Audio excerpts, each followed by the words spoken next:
surprise, Lindy was crouched beside her. Lindy had a tight grip on Chris's wrist. Chris jerked her hand from Lindy's grasp. Moonlight through the window lit up Lindy's devilish grin. "Gotcha again," she declared. "You didn't scare me," Chris insisted, but her voice came out a trembling whisper. "You jumped a mile," Lindy exclaimed gleefully.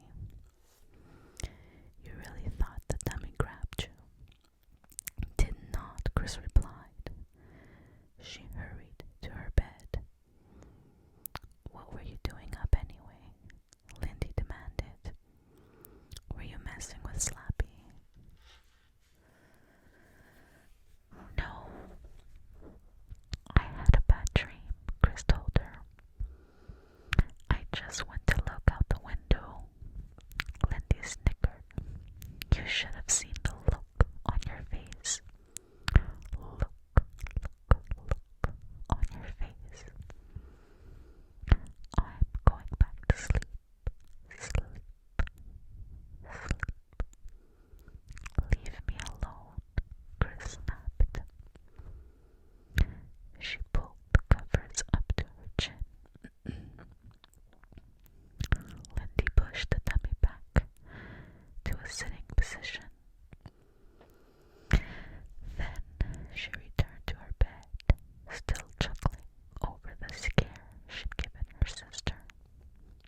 Chris rearranged her pillows, then glanced across the room to the window.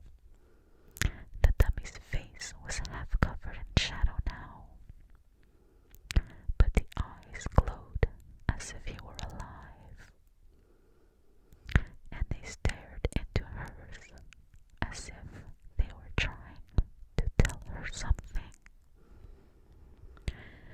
"Why does he have to grin like that?" Chris asked herself, trying to rub away the prickling feeling on the back of her neck. She pulled up the sheet, settled into the bed, and turned on her side, away from the wide staring eyes. But even with her back turned, she can feel them gazing at her. Even with her eyes closed and the covers pulled up to her head, she could picture the shadowy, distorted grin, the unblinking eyes staring at her, staring.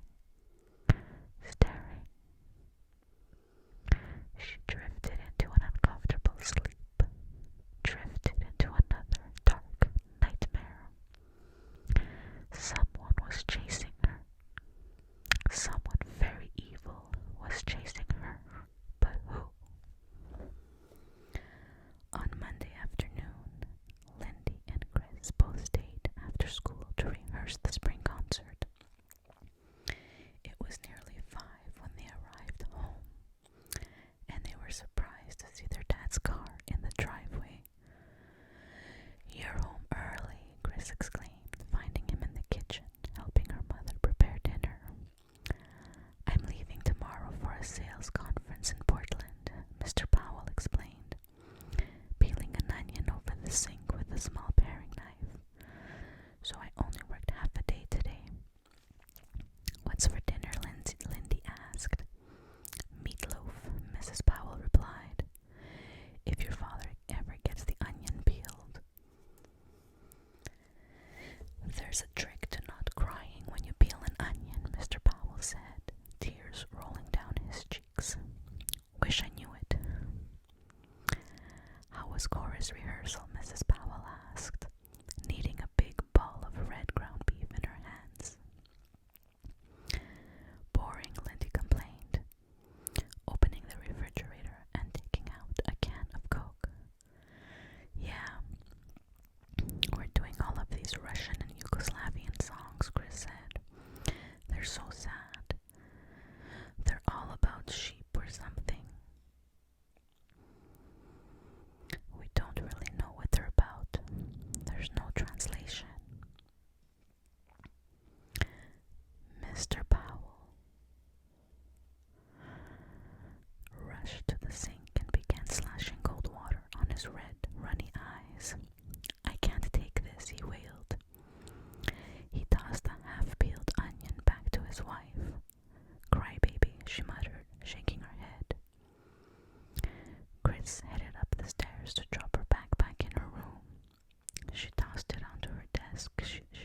desk she shared with Lindy, then turned to go back downstairs. But something by the window caught her eye. Spinning around, she gasped. "Oh no!" The startled cry escaped her lip. Chris raised her hands to her cheeks and stared in disbelief. Slappy was propped up in the chair in front of the window, grinning at her with his usual wide-eyed stare. And seated beside him was another dummy, also grinning at her. And they were holding hands. "What's going on here?" Chris cried aloud.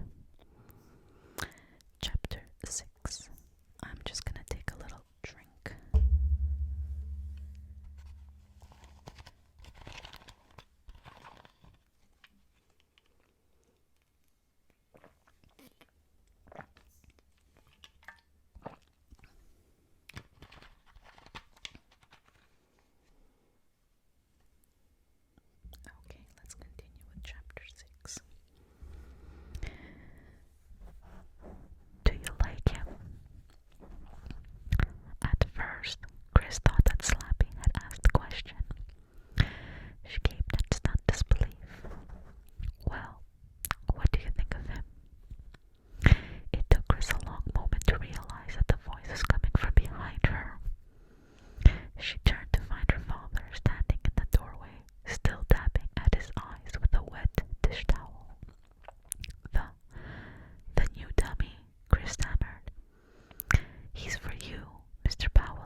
Chris rummaged in the jewelry box and pulled out another string of brightly colored beads.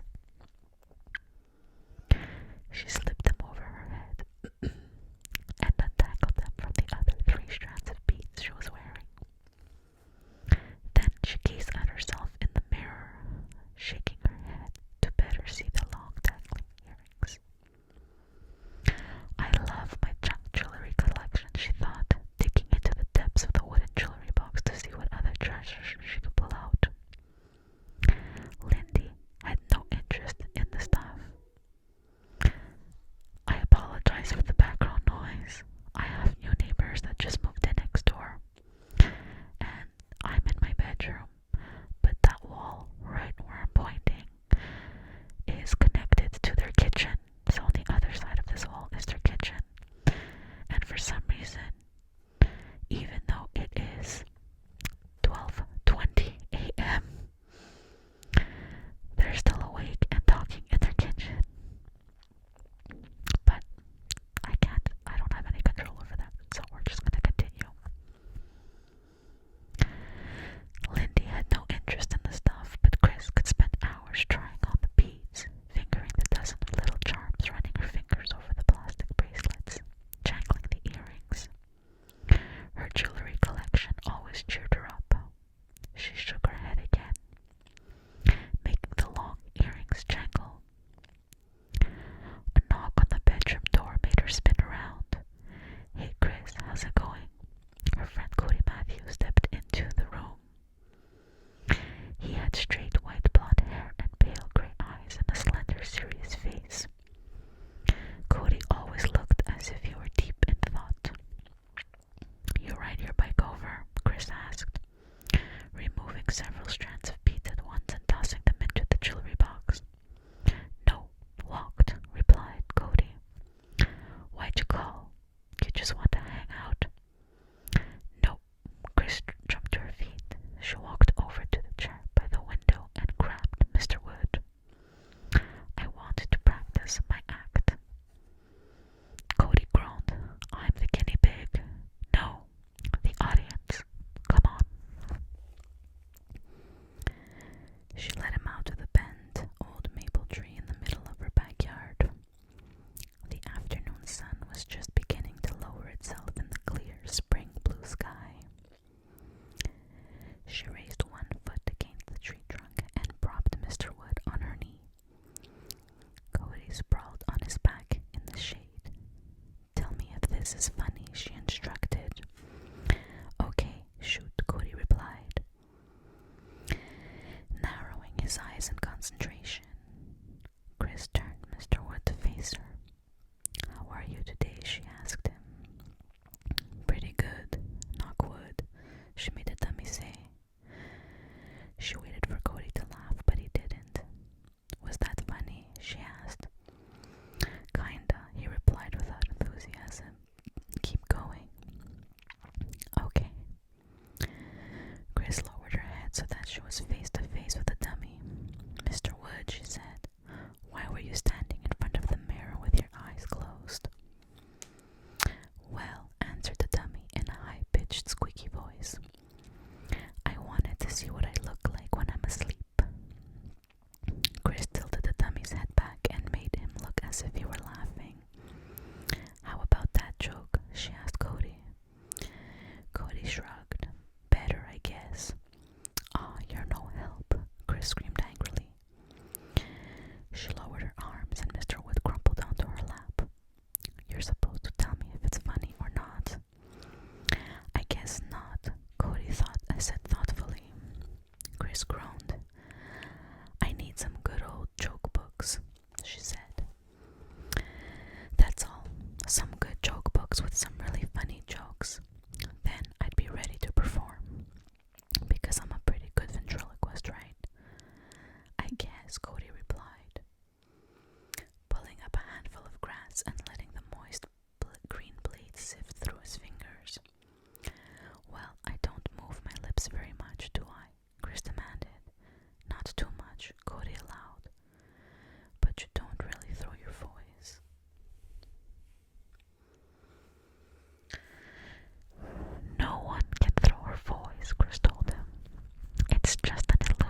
She rubbed her hand gently over the dummy's painted red hair.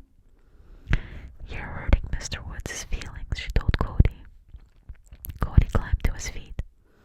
"Why do you want to mess with that thing anyway?" he asked, pushing his white blonde hair back off his forehead. "Because it's fun," Chris replied. "Is that the real reason?" Cody demanded. "Well, I guess I want to show Lindy that I'm better at this than she is." "You two are weird," Cody declared. "See you in school." He gave her a little wave and then turned and headed for his home down the block. Chris pulled down the blankets and climbed into bed. Pale moonlight filtered in through the bedroom window. Yawning, she glanced at the clock radio. Nearly 10. She could hear Lindy brushing her teeth in the bathroom across the hall. Why does Lindy always hum when she brushes her teeth? Chris wondered.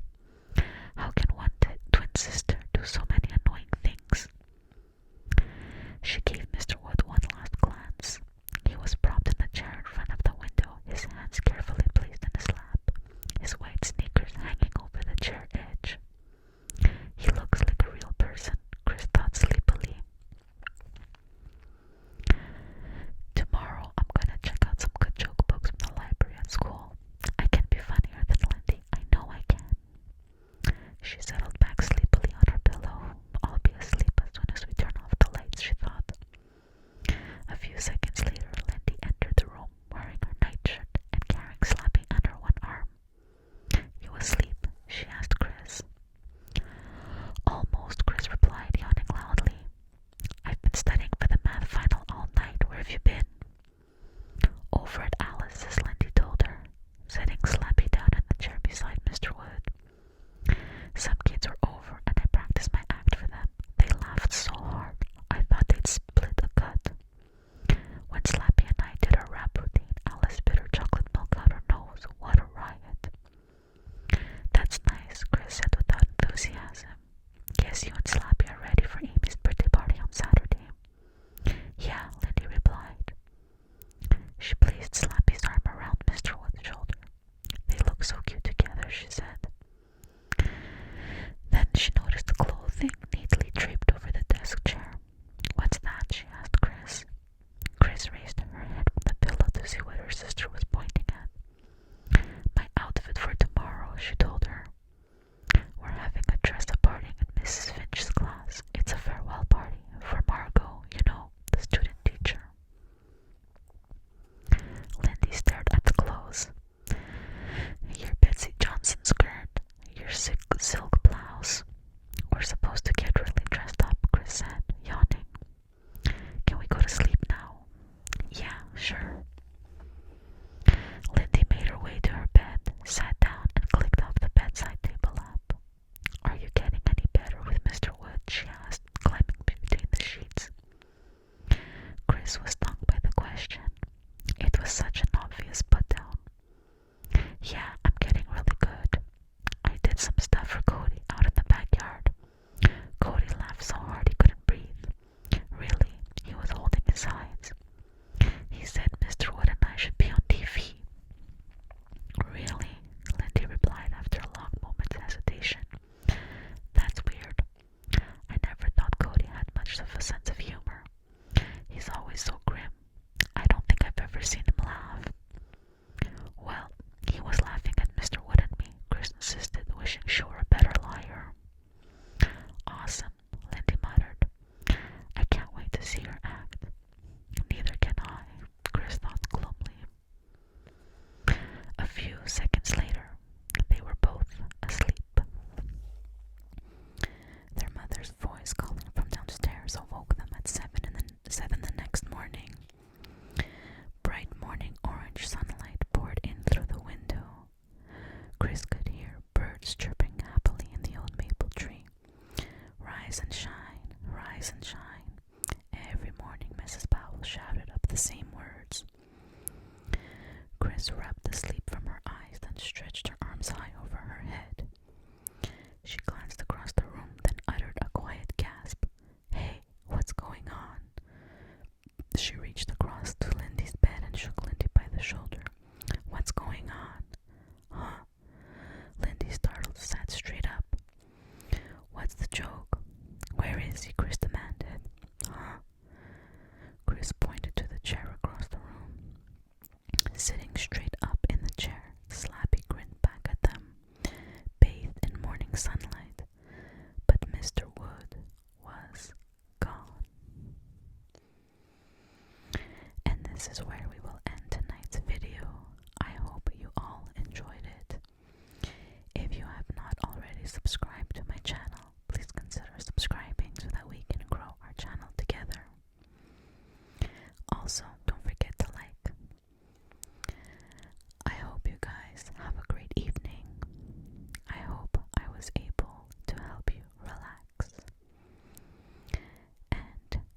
will see